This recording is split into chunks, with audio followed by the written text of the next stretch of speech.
الحمد لله رب العالمين والصلاة والسلام على رسوله الكريم وعلى آله وأزواجه وذرياته أجمعين أما بعد فأعوذ بالله من الشيطان الرجيم بسم الله الرحمن الرحيم ولا يأتل أولو الفضل منكم والسعة أن يؤتوا أولي القربى والمساكين والمهاجرين في سبيل الله وليعفوا وليصفحوا ألا تحبون أن يغفر الله لكم والله غفور رحيم صدق اللہ العظیم۔ برادران ملت اسلامیہ اور عزیز اسلامی بہنوں، السلام علیکم ورحمۃ اللہ وبرکاتہ۔ اس سے قبل گزشتہ درس میں ہم بتا چکے ہیں کہ حضرت مصطح ابن اساسہ رضی اللہ تعالی عنہ ان لوگوں میں شامل ہو گئے تھے جن لوگوں نے زوجۃ النبی صلی اللہ تعالی علیہ وسلم حضرت عائشہ صدیقہ رضی اللہ تعالی عنہا پر جھوٹے الزامات میں شرکت کی تھی، جن کی تردید اللہ تبارک و تعالی نے بذریعہ وحی قرآن کریم میں آیات کو نازل فرما کر کی۔ مصطح رضی اللہ تعالی عنہ غریب آدمی تھے۔ ان کی والدہ حضرت ابو بکر صدیق رضی اللہ تعالی عنہ کے گھر آتی تھیں اور کچھ چھوٹے موٹے کام کر دیا کرتی تھیں۔ حضرت ابو بکر ان کے گھر کا خرچہ دیا کرتے تھے کیونکہ یہ ایک تنگ دست اور غریب عورت تھی، کچھ نہ کچھ رشتہ داری کا تعلق بھی تھا۔ جب سے یہ واقعہ پیش آیا، اس کے پھیلانے میں مصطح نے شرکت کر رکھی تھی۔ حضرت ابو بکر کو علم ہوا تو ناراضگی اور غصہ فطری تھا، لہذا حضرت ابو بکر نے یہ کہہ دیا کہ وہ شخص جو میرے گھر اور میری باعفت بیٹی کو بدنام کرتا ہے، اب میں اس کا خرچہ دینا بند کرتا ہوں۔ اللہ تبارک و تعالی نے یہ آیت پاک نازل فرمائی جو ہم نے اوپر خطبے میں پڑھی۔ اس کا ترجمہ یہ ہے کہ جو لوگ تم میں سے مال والے اور فضیلت والے ہیں، ان کو چاہیے کہ یہ طے نہ کر لیں کہ وہ رشتہ داروں، مسکینوں، مہاجروں کی مدد نہ کریں گے۔ ان کو چاہیے کہ معاف کریں اور درگزر کریں۔ کیا تم یہ پسند نہیں کرتے کہ اللہ تمہارے قصور معاف کر دے؟ تو اللہ بڑا بخشنے والا، مہربانی فرمانے والا ہے۔ جب یہ آیت جناب رسول اکرم صلی اللہ تعالی علیہ وسلم نے حضرت ابو بکر کو سنائی تو حضرت ابو بکر رونے لگے اور کہنے لگے کہ اللہ کے رسول کیوں نہیں؟ میں پسند کرتا ہوں کہ اللہ میری مغفرت فرما دے۔ بلا واللہ انی لأحب ان یغفر اللہ لی۔ اور حضرت مصطح کا خرچ دینا شروع کر دیا اور قسم کھائی کہ اب میں مصطح کا خرچہ دینا کبھی بند نہیں کروں گا۔ یہ تفصیل بخاری اور فتح الباری اور سورہ نور کی تفسیر میں مختلف تفسیروں میں موجود ہے۔ کئی سیرت نگاروں کی کتابوں میں ہے کہ حضرت ابو بکر صدیق رضی اللہ تعالی عنہ نے اس آیت کے نزول کے بعد حضرت مصطح کی مدد میں اضافہ کر کے اس کو 2 گنا کر دیا تھا۔ برادران ملت اسلامیہ، غور کرنے اور سوچنے کا مقام ہے کہ ایک وہ شخص جس نے منافقوں کی سازش کا شکار بن کر بیٹی کو رسوا کرنے کی سازش میں حصہ لیا، باپ نے اس وجہ سے کہ اللہ چاہتا ہے کہ اس کا خرچہ اپنے ذمے لے لیا جائے، وہ خرچہ لے لیتا ہے، بلکہ خرچ اور مدد کی رقم کو 2 گنا کر دیتا ہے۔ غلطی یا خطا کی وجہ سے جائز تھا کہ حضرت ابو بکر مصطح کے خرچ کو روک دیتے، کیونکہ وہ کوئی معاوضہ نہیں تھا بلکہ مدد تھی، مگر حضرت صدیق اکبر رضی اللہ تعالی عنہ برائی کا بدلہ بھلائی سے دیتے ہیں۔ اس واقعے اور آیت مبارکہ سے ہمیں حضرت ابو بکر صدیق رضی اللہ تعالی عنہ کے مقام اور مرتبے کا بھی پتہ چلتا ہے۔ اللہ نے انہیں اولو الفضل یعنی فضیلت والا فرمایا ہے۔ اور اس آیت سے ایک مسئلہ اور بھی معلوم ہوتا ہے کہ اگر کسی شخص سے کوئی غلطی یا خطا ہو جائے تو اس کا ایمان ختم نہیں ہوتا۔ حضرت مصطح رضی اللہ تعالی عنہ سے ایک غلطی ہو گئی تھی جس کی وجہ سے حضور نے ان کے کوڑے بھی لگائے تھے، تب بھی اللہ تعالی نے ان کو صاحب ایمان اور مہاجر فی سبیل اللہ کی جماعت میں شامل رکھا ہے۔ برادران ملت اسلامیہ اور اسلامی بہنوں، واقعہ افک ہمیں کئی اہم اور ضروری باتیں بتاتا ہے۔ پہلی بات یہ کہ نبی کریم صلی اللہ تعالی علیہ وسلم کی بیویوں کا مقام اور مرتبہ، اور بالخصوص حضرت عائشہ صدیقہ رضی اللہ تعالی عنہا کا مقام اور مرتبہ کتنا بلند ہے۔ دوسری، ان آیات سے حضرت ابو بکر صدیق رضی اللہ تعالی عنہ کے مقام اور مرتبے کا بھی علم ہوتا ہے۔ قرآن کریم نے انہیں الفضل یعنی فضیلت والے کے لقب سے ذکر فرمایا ہے۔ اس واقعے سے حضرت ابو بکر صدیق رضی اللہ تعالی عنہ کے تقوی اور ایمان کا بھی علم ہوتا ہے۔ کیسے تقوی اور ایمان والے تھے؟ حضرت ابو بکر صدیق رضی اللہ تعالی عنہ صرف ایک مرتبہ آہ بھر کر کہا تھا، واللہ ما قیل لنا ھذا فی الجاہلیۃ فکیف بعدما عزرنا اللہ بالاسلام۔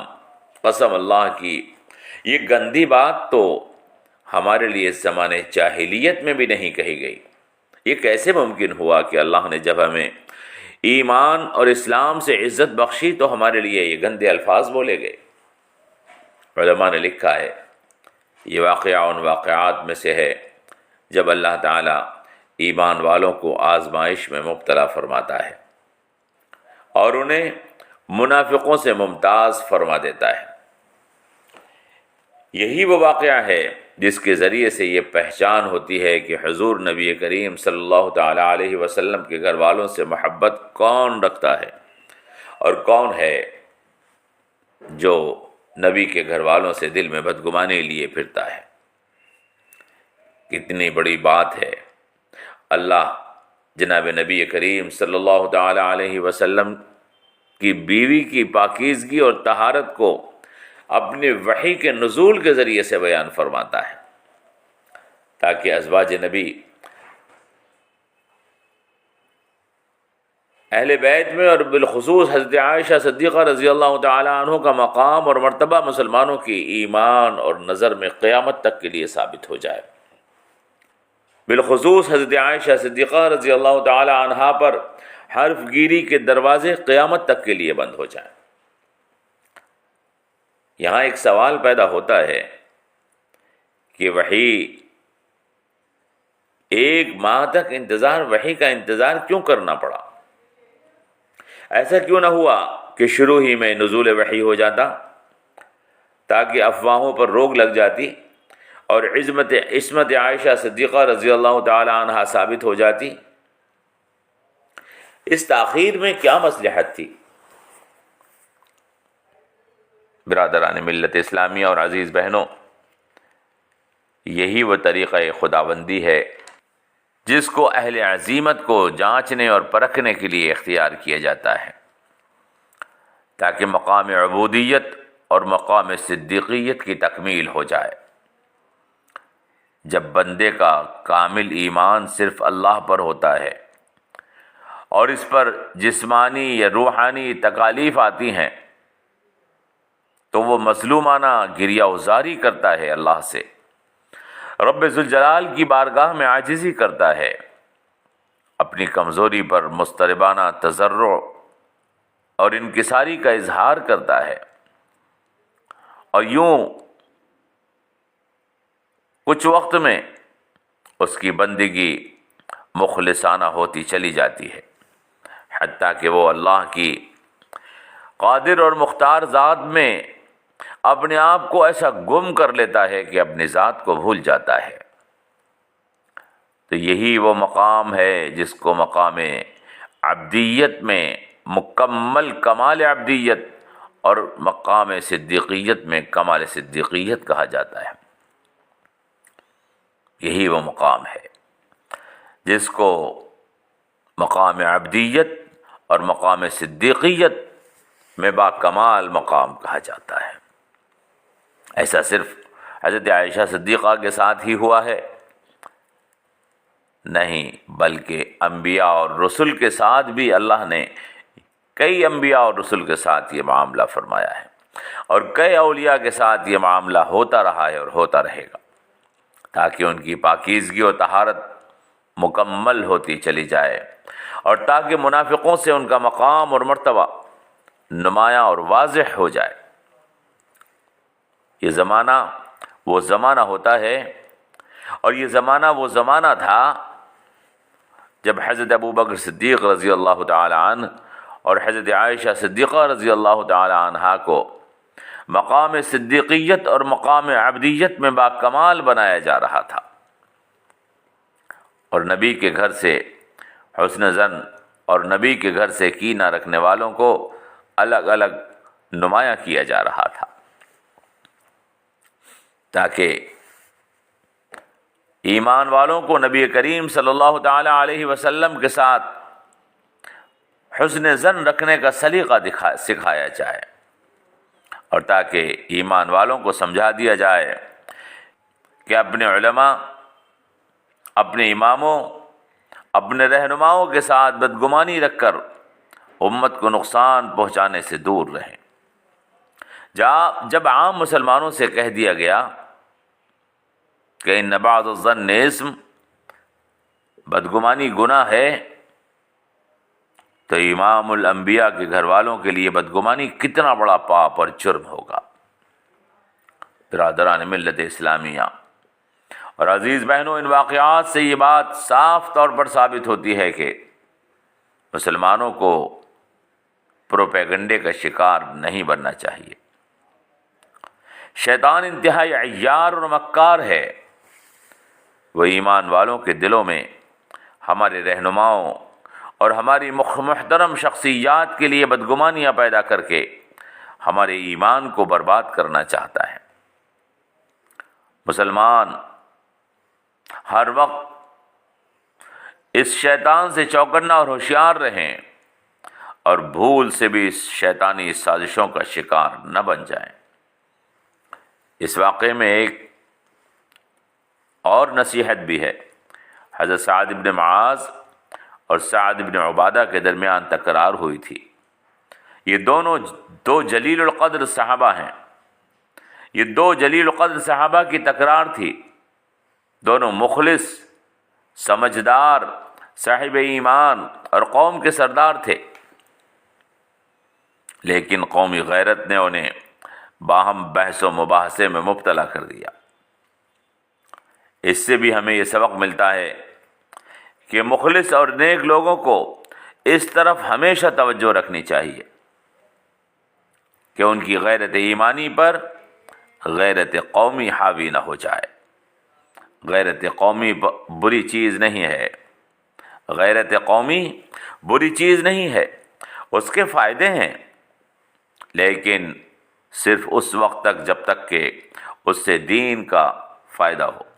اگر غیرت قومی سے دین کا نقصان ہوتا ہو، یا غیرت قومی مسلمانوں کو باہم متصادم کر رہی ہو، تو اس کو فوراً ترک کر دینا لازمی اور ضروری ہے، جیسا کہ حضرت سعد بن معاذ اور حضرت سعد بن عبادہ رضی اللہ تعالی عنہما نے کیا تھا۔ برادران ملت اسلامیہ اور عزیز اسلامی بہنوں، ہم نے واقع عفق کو، جو تاریخ اسلامی کا ناقابل فراموش واقعہ ہے، آپ کے سامنے پیش کیا ہے، اور جو ضروری بات تھی وہ سب آپ کے سامنے بغیر کسی جھجک کے بیان کر دی ہے۔ لیکن بعض کینہ پرور اس واقعے کی کچھ اور بھی تفصیلات پیش کرتے رہتے ہیں، حالانکہ ان کی سند موجود نہیں۔ فرضی اور من گھڑت کہانیاں بنا کر اس واقعے کو بیان کر کے ازواج نبی اور اہل بیت نبی کے مقام اور مرتبے پر حرف گیری صرف وہی لوگ کرتے ہیں جو نبی کے گھر والوں سے دل میں حسد رکھتے ہیں۔ ایسے لوگوں سے ہمارا کوئی تعلق اور واسطہ نہیں، اور نہ ان کے سدھرنے کی ہمیں امید ہے۔